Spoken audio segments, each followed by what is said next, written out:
Muito bem, a gente começa aqui na primeira leitura com uma passagem do livro do profeta Jeremias. Jeremias era um dos profetas, talvez o mais próximo do momento em que Judá é deportado para a Babilônia. É a grande deportação que se deu em várias fases, até que finalmente vem Nabucodonosor e destrói o templo. Naturalmente, Jeremias já antecipando tudo isso, afinal de contas ele era um profeta.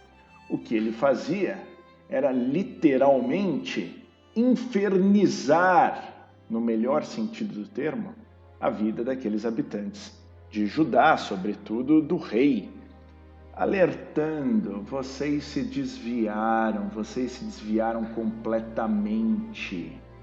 E aqui, essa é uma passagem muito simbólica, tem a história de um cinto mesmo, de pôr em volta da cintura, que apodrece, E ao apodrecer, o que Deus fala para Jeremias é: tá vendo o que aconteceu com o cinto?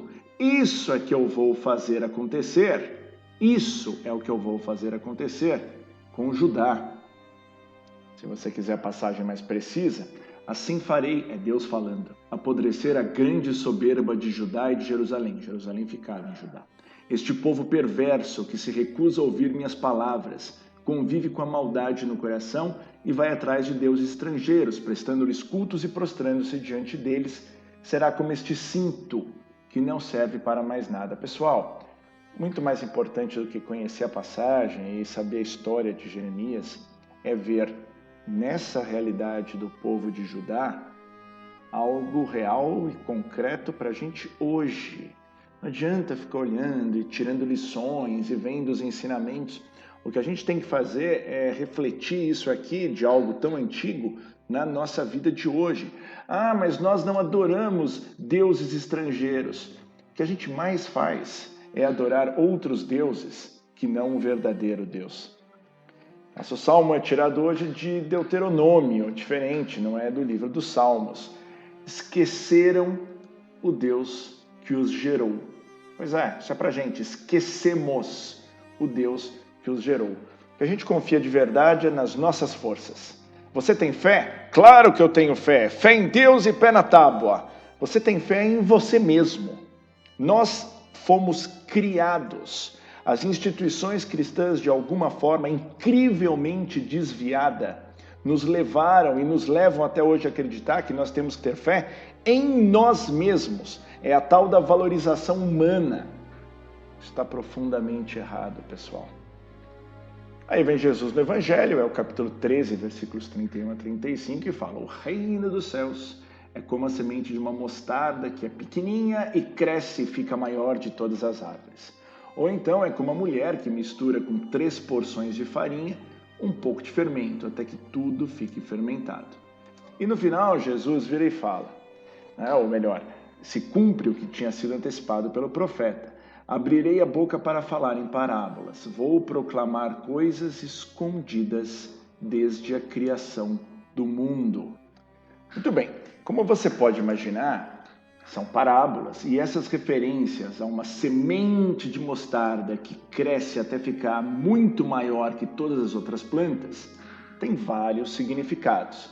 Da mesma forma que essa mistura da farinha com o fermento tem igualmente vários significados. Significados até difíceis, porque o fermento é tido em toda a Bíblia como algo ruim. O bom é a farinha, que vem do trigo, é o pão. O fermento é algo indesejável.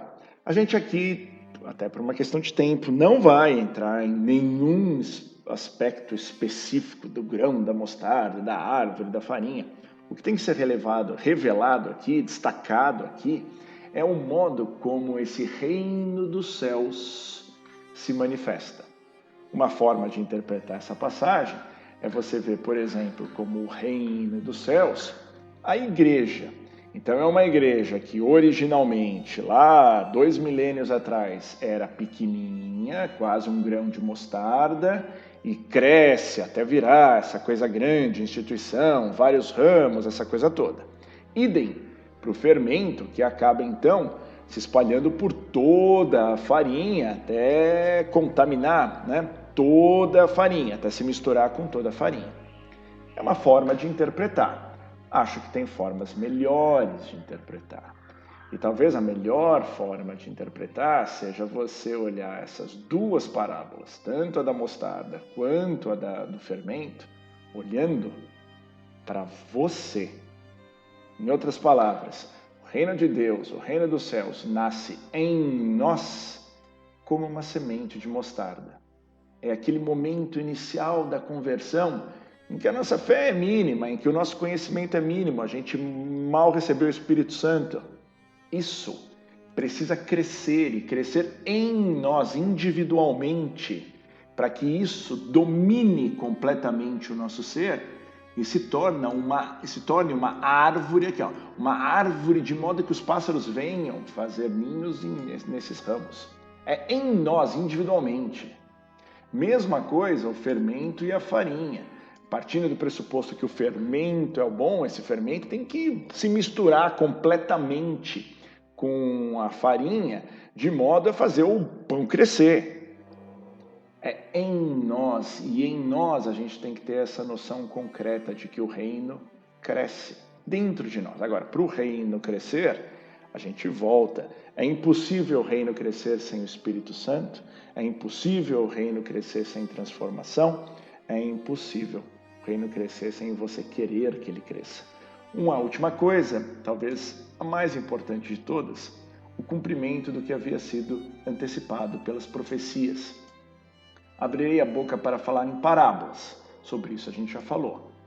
Não hoje, mas em grupos anteriores da nossa conexão bíblica. Agora, vou proclamar, claro, Jesus proclamando, vou proclamar coisas escondidas desde a criação do mundo. As coisas que Jesus proclama não são dadas pelo conhecimento do bem e do mal e não são dadas pela lei. Se de alguma forma você, nossos grupos cristãos, as instituições estão e continuam apostando suas fichas no conhecimento do bem, e não estou falando nem do mal, estou falando do bem, ou na lei, não é nada disso que Jesus veio fazer. Jesus veio revelar as coisas escondidas.